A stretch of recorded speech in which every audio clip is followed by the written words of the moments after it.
આ ન્યૂઝના પ્રાયોજક છે પારુલ યુનિવર્સિટી વડોદરા, ગુજરાત।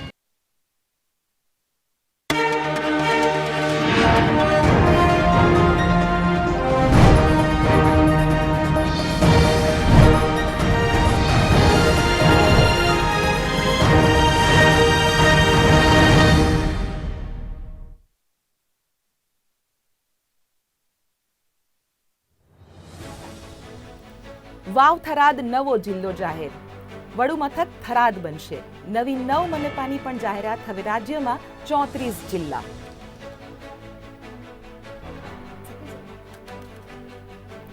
મહેસાણામાં ફરી ચાઇનીઝ દોરીનો ભોગ બની યુવતી, ગળાના ભાગે દોરી વાગતા યુવતીની ગંભીર રીતે ઈજા। મહેસાણા ઊંઝા એપીએમસીમાં જીરુની આવક વધી છે। એપીએમસીમાં દરરોજ 7 થી 8 હજાર બોરી જીરુની આવક વધી। બનાસકાંઠા સુઈ ગામના ઉચોસણા પાસે ગોઝારા અકસ્માત સર્જાયો। ખાનગી બસ અને ટેન્કર વચ્ચે ટક્કર થતા 2 લોકોના મોત। નવા વર્ષથી એલપીજી ગ્રાહકો માટે રાહતના સમાચાર, આજથી એલપીજી સિલિન્ડરની કિંમત ₹14.5નો ઘટાડો થયો।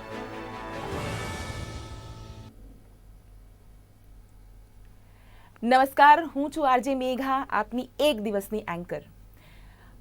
બનાસકાંઠા જિલ્લાને 2 ભાગમાં વહેંચવાની કેબિનેટમાં મંજૂરી આપવામાં આવી હતી। રાજ્યમાં વધુ એક જિલ્લો બનાવવાની સરકારે મંજૂરી આપી।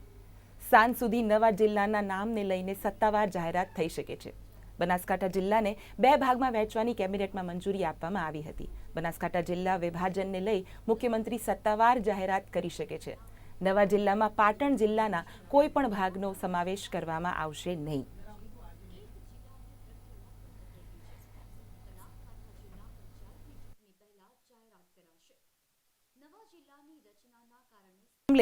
વધુ વાત કરવા માટે મારી સાથે જોડાયા છે મારા સંવાદદાતા હિતેન્દ્ર બારોટ। જી હિતેન્દ્ર, જિલ્લા વિભાજનની માટે વધુ માહિતી જણાવશો। જી મેઘા, વર્ષ 2022માં યોજાયેલ વિધાનસભાની ચૂંટણી દરમિયાન શંકર ચૌધરી ભાજપના ઉમેદવાર હતા। એમના દ્વારા સતત રજૂઆત કરવામાં આવી હતી અને પાર્ટીમાં પ્રચાર પણ કરવામાં આવ્યો। લોકોને વચન આપવામાં આવ્યું હતું કે થરાદને જિલ્લો બનાવવો જોઈએ। છેલ્લા 2 વર્ષથી સતત રજૂઆત કરતા હતા। રાજ્ય સરકારે આ બાબતે વિચારણા શરૂ કરી। રાજ્ય સરકારે થરાદના નાયબ કલેક્ટરને ખાસ જવાબદારી સોંપવામાં આવી હતી કે થરાદના જિલ્લો કેમ બનાવવો જોઈએ, થરાદના જિલ્લો બનાવવાથી શું ફાયદા થઈ શકે, આ બાબતે એમના દ્વારા રિપોર્ટ પણ તૈયાર કરવામાં આવ્યો હતો। એ પ્રમાણે વાત કરીએ કે બનાસકાંઠા જિલ્લો એ સૌથી મોટો સરહદી જિલ્લો હતો। એનું વિભાજન કરવાનો સરકાર દ્વારા નિર્ણય કરવામાં આવ્યો છે। એની સત્તાવાર જાહેરાત આજે બપોરે 3 વાગે પ્રવક્તા ઋષિકેશ પટેલ દ્વારા કરવામાં આવનાર છે। એટલે કે હવેથી બનાસકાંઠા જિલ્લાના 2 ભાગ પડવાના કારણે રાજ્યમાં કુલ અત્યાર સુધી 33 જિલ્લાઓ હતા, હવે 34 જિલ્લા થશે। પાલનપુર અને થરાદ, એટલે કે હવે અત્યાર સુધી થરાદને જે મુખ્ય સિટી તરીકે ડેવલપ કરવામાં આવ્યું હતું અને થરાદથી પાલનપુર 80 કિલોમીટરનું અંતર હતું, એ અંતર પણ ઘટવાનું છે। 2 નવા જિલ્લા થવાના કારણે સ્વાભાવિક છે કે આ વિસ્તારના લોકોને નવી સુવિધાઓ પણ મળશે। મોટાભાગની જે સરકારની કચેરીઓ કહી શકાય એ થરાદમાં પણ આવેલી છે। એક વાત ચોક્કસ છે, આનાથી કલેક્ટર, જિલ્લા વિકાસ અધિકારી સહિતની બીજી કચેરીઓ પણ મળવાની છે। જિલ્લા લેવલની કોર્ટ પણ મળશે। એ રીતે કહી શકાય કે લોકો માટે વહીવટી સરળતા થશે। આના કારણે થરાદ જિલ્લાનો વિકાસ વધુ ઝડપી થશે। આભાર હિતેન્દ્ર। ગુજરાત સરકાર નવા વર્ષની શરૂઆતમાં જ ગુજરાતના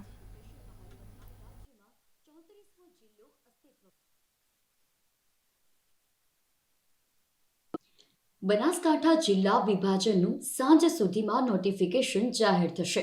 નોટિફિકેશન બહાર પડતા રાજ્યમાં 34મો જિલ્લો અસ્તિત્વમાં આવશે। નવા જિલ્લાના વડુ મથક અને નામ સાંજ સુધીમાં જાહેર કરાશે। 3 નવા જિલ્લા બનાવવાની તૈયારી વચ્ચે એક જિલ્લાની પ્રક્રિયા પૂર્ણ થઈ ગઈ છે। બનાસકાંઠા જિલ્લા પંચાયતની ચૂંટણી પહેલા જાહેરાત કરાશે। નવા જિલ્લાની રચનાના કારણે સ્થાનિક સ્વરાજ્યની સંસ્થાઓની ચૂંટણીઓમાં વિલંબ થવાની શક્યતા છે। ખાસ કરીને બનાસકાંઠા જિલ્લા પંચાયતની ચૂંટણીમાં વિલંબ થવાની સંભાવના વ્યક્ત કરવામાં આવી રહી છે। આ ઉપરાંત કેટલીક તાલુકા પંચાયત અને નગરપાલિકાની ચૂંટણીઓ પણ વિલંબમાં મુકાઈ શકે છે। સરકારનું આયોજન જાન્યુઆરી 2025 સુધીમાં નવા જિલ્લાઓનો ઉમેરો કરવાનું છે। આ નિર્ણયથી એક તરફ જ્યાં વહીવટી સુવિધાઓ વચ્ચે ત્યાં બીજી તરફ સ્થાનિક લોકોને વિકાસની નવી તકો મળશે।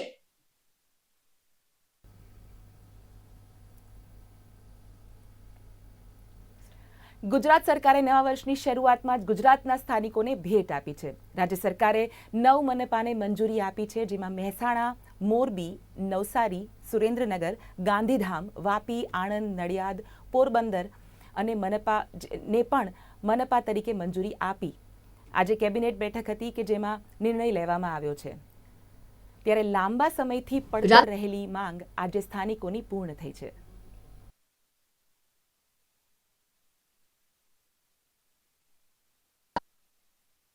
રાજ્યમાં વધુ 9 મહાપાલિકાનો સમાવેશ થઈ ચૂક્યો છે. સૂત્રોએ જણાવ્યું હતું કે નવા અધિકારીઓની સંભવિત નિમણૂક સહિતની વહીવટી પ્રક્રિયાઓને અંતિમ સ્વરૂપ આપવામાં આવી રહ્યું છે. મુખ્યમંત્રી કાર્યાલયે તમામ જરૂરી ઔપચારિકતાઓ પૂર્ણ કરવા માટે સંબંધિત વિભાગોને સૂચના આપી દીધી છે. એવી માહિતી પણ મળી છે કે હાલના નગરપાલિકા વિસ્તારમાં સમાવિષ્ટ વિસ્તાર ઉપરાંત આસપાસના ગામોને પણ મહાપાલિકામાં વિસ્તારમાં સમાવી લેવામાં આવશે.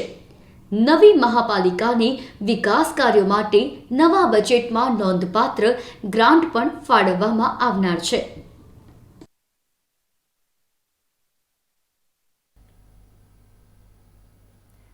બનાસકાંઠામાં ભારત માલા હાઈવે પર લક્ઝરી અને ટેન્કર વચ્ચે અકસ્માત સર્જાતા 3 લોકોના મોત થયા છે. આ ઘટનામાં 20 લોકો ઈજાગ્રસ્ત થયા હતા.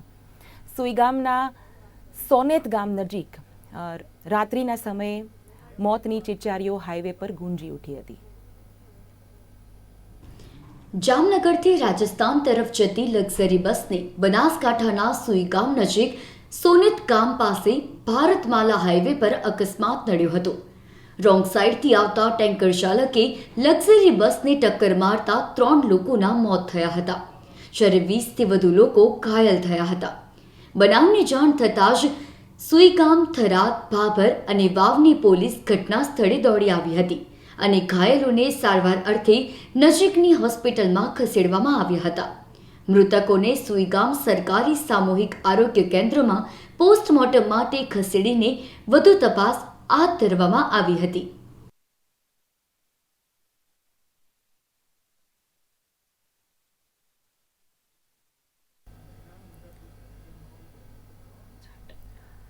ગુજરાતના આઈએએસ ઓફિસરને નવા વર્ષની ભેટ. 26 અધિકારીઓને આપણા સિનિયર સ્કેલ પ્રમોશન. આજ રોજ આઈએએસ અધિકારીઓના ગ્રેડ પેમાં વધારો કરવામાં આવ્યો છે, જેમાં વર્ષ 2012 અને વર્ષ 2021ની બેન્ચના અધિકારીઓને જુનિયર એડમિનિસ્ટ્રેટિવ ગ્રેડ આપવામાં આવ્યો હતો.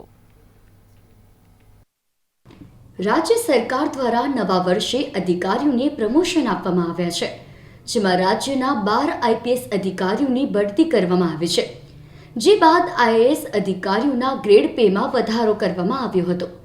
સરકાર દ્વારા જાહેર કરવામાં આવેલ પરિપત્રમાં વર્ષ 2012 અને વર્ષ 2021 બેચના અધિકારીઓના ગ્રેડમાં વધારો કરવામાં આવ્યો હતો, જેમાં વર્ષ 2012ની બેચના 17 આઈએએસ અધિકારીઓના ગ્રેડ પેમાં વધારો કરવામાં આવ્યો હતો, જેમાં આ અધિકારીઓને લેવલ 13માં પેમાં ₹1,23,100થી 2,15,900 સુધીનો વધારો કરવામાં આવ્યો હતો, જ્યારે વર્ષ 2021ની બેચના 9 આઈએએસ અધિકારીઓના ગ્રેડ પેમાં વધારો ગુજરાત સરકાર દ્વારા કરવામાં આવ્યો હતો, જેમાં લેવલ 11 પ્રમાણે આ અધિકારીઓના પેમાં 67,200થી 2,08,700 સુધીનો વધારો કરવામાં આવ્યો છે.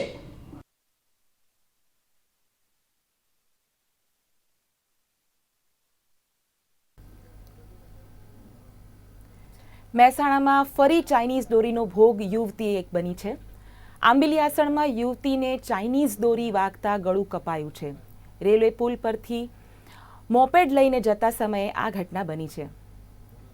ગળાના ભાગે દોરી વાગતા યુવતી ગંભીર રીતે ઇજાગ્રસ્ત થઈ છે અને યુવતીને તાત્કાલિક હોસ્પિટલે સારવાર અર્થે ખસેડવામાં જીવ બચી ગયો છે.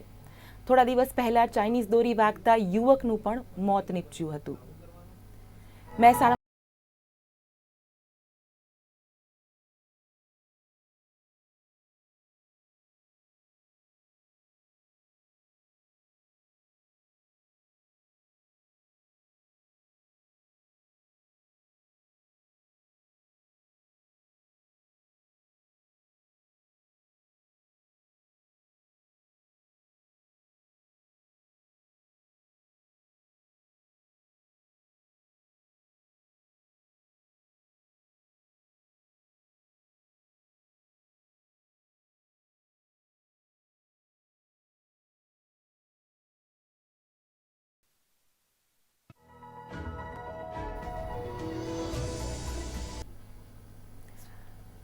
નાગરિકોને વધુ એક વખત મોંઘવારીનો માર સહન કરવાનો વારો આવ્યો છે. સીએનજી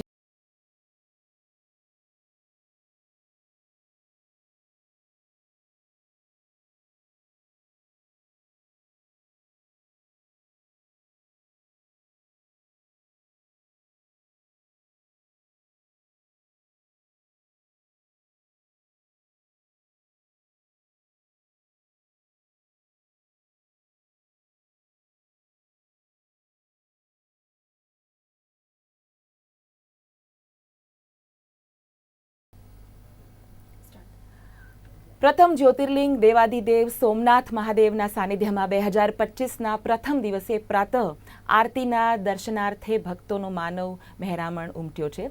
વર્ષ 2025ના પ્રથમ દિને ભક્તોએ સોમનાથ મહાદેવ પાસે ફરી વિશ્વ કલ્યાણની પ્રાર્થના કરી છે. પ્રથમ જ્યોતિર્લિંગ સોમનાથ મહાદેવના સાનિધ્યમાં વર્ષ 2025ના પ્રથમ દિવસે સોમનાથ મહાદેવના દર્શને ભક્તોનો માનવ મહેરામણ ઉમટ્યો છે. દેશ વિદેશમાંથી આવનાર શ્રદ્ધાળુઓ સોમનાથ મહાદેવને શીશ નમાવી પ્રાતઃ આરતીના દર્શન કરી ધન્યતા અનુભવી રહ્યા છે. સોમનાથ મહાદેવ એટલે શાંતિના પ્રદાતા શિવજી, કે જેમનો અર્થ જ કલ્યાણ એવો થાય છે. તેમની પાસે સમગ્ર વિશ્વના કલ્યાણ અને સુખ સમૃદ્ધિની ભક્તો પ્રાર્થના કરી રહ્યા છે. સોમનાથ મહાદેવના વર્ષ 2025ના પ્રથમ શૃંગારના અને પ્રાતઃ આરતીના દર્શન કરી શ્રદ્ધાળુઓ શાંતિ, પ્રગતિ, સુખાકારી અને નિરામય આયુષ્યની કામના કરી રહ્યા છે.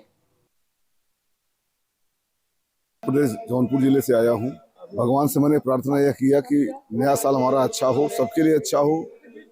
भगवान हम लोगों को अच्छी सद्बुद्धि दें, आने वाले दिन जितने भी हों अच्छे बीतें, सुख शांति समृद्धि लाएं. भगवान सोमनाथ जी से मैं यही प्रार्थना करना चाहूँगा. बहुत अच्छा अनुभव रहा, बड़े शांति से मैंने दर्शन किया. सब कुछ व्यवस्थाएं बहुत अच्छी लगी. आपको नव वर्ष मंगलमय हो. बाकी सब व्यवस्थाएं बहुत ही अच्छी लगी. हम लोग सुख शांति से दर्शन किए, अच्छा दर्शन प्राप्त किया मैंने. आज 2025 के वर्ष के पहले दिन आज सोमनाथ बाबा के दर्शन प्राप्त करने का अवसर मिला और बहुत ही पवित्र माहौल है यहाँ. और आज के दिन दर्शन करना एक मेरे लिए बहुत बड़ा सौभाग्य है. प्रार्थना करता हूँ कि हमारा देश जिस प्रकार से तरक्की कर रहा है उसी प्रकार आगे भी करता रहे. क्योंकि वैसे ये हमारा नया वर्ष नहीं है, परंतु पश्चिमी सभ्यता की मान्यता के अनुसार आज इसे साल का पहला दिन माना जाता है. तो मैं भगवान भोलेनाथ से प्रार्थना करता हूँ कि इसी प्रकार सबका मंगल करे, सबका कल्याण करे. हर हर महादेव. जय महादेव. बहुत अच्छे दर्शन हुए. पूरा स्टाफ, पूरा सब कुछ प्रॉपर है. लाइन से सब चल रहे हैं. 10 मिनट के अंदर अंदर दर्शन हो रहे हैं. इतनी साफ सफाई है. मोदी जी की नेतृत्व में इतना अच्छा काम हो रहा है यहाँ पे. जय जय महादेव, जय महादेव, जय महादेव. सबके लिए सुख शांति, सबके लिए सुख शांति. जय महादेव.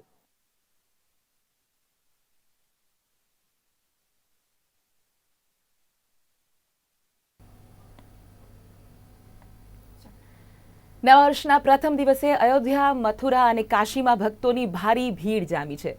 અયોધ્યાના મંદિરમાં સવારથી જ ભક્તોની ભારી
નવા વર્ષની પ્રથમ સવારે એલપીજી ગ્રાહકો માટે રાહતના સમાચાર આવ્યા છે. આજથી એલપીજી સિલિન્ડરની કિંમતમાં 14.50 રૂપિયાનો ઘટાડો થયો છે. સિલિન્ડરના દરમાં ઘટાડો સમગ્ર દેશ 19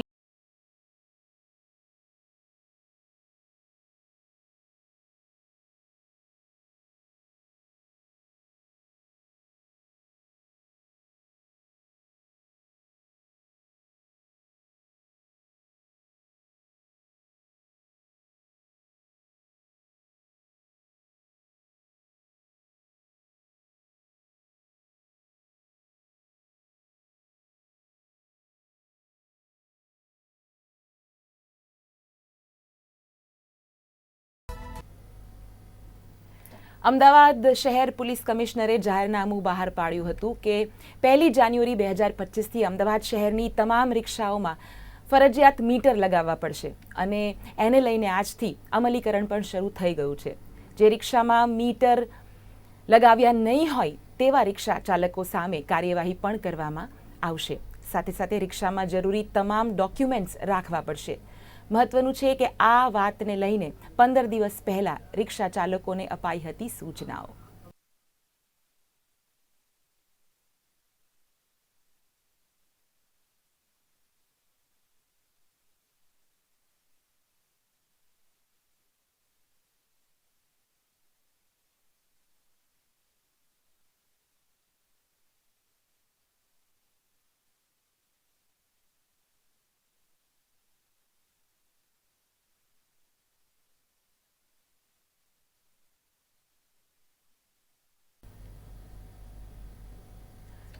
સુરતના હજીરાના વર્ષના અંતિમ દિવસના અંતિમ કલાકોમાં જ આગની દુર્ઘટના સર્જાતા 4 કર્મચારીઓના કરુણ મોત નીપજ્યા છે. હજીરા ખાતે આવેલી AMINS કંપનીના કોરેન્ક્સ 2 પ્લાન્ટમાં આગની દુર્ઘટના સર્જાઈ હતી.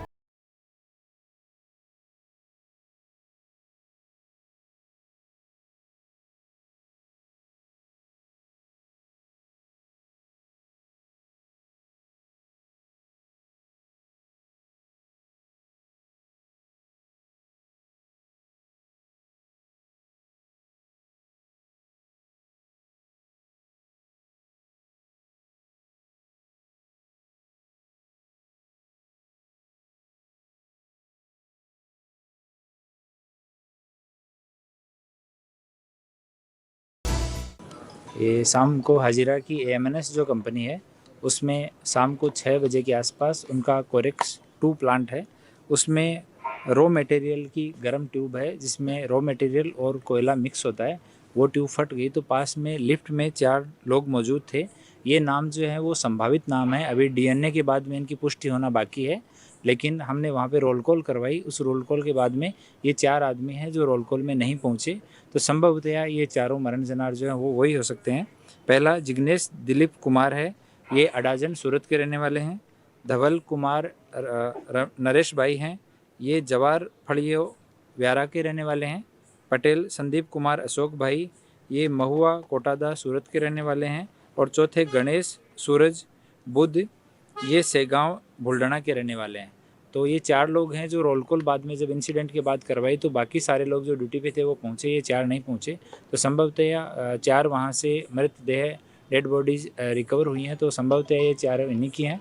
और अभी डेड बॉडीज़ हैं उनको सिविल हॉस्पिटल के PM रूम में रखा गया है और फॉरेंसिक PM के लिए रिक्वेस्ट किया गया है जो कि मॉर्निंग में होगा। और DNA लेके और बाद में इनकी पहचान की पुष्टि हो सकेगी, उसके बाद में आगे की कार्यवाही की जाएगी। अभी हजीरा पुलिस स्टेशन में हमने एक AD दाखिल की है और आगे का जो इन्वेस्टिगेशन है वो हम चालू रखेंगे।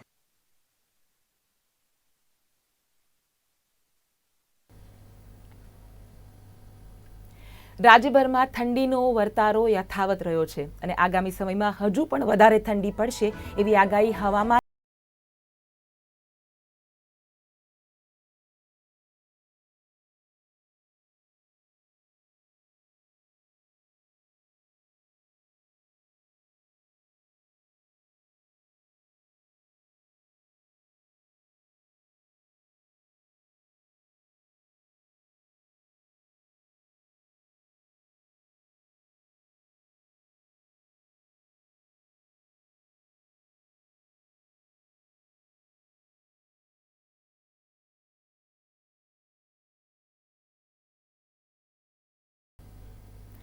આ હતા અત્યાર સુધીના સમાચાર. વધુ સમાચારો માટે ગુજરાત ન્યૂઝ જોતા રહો.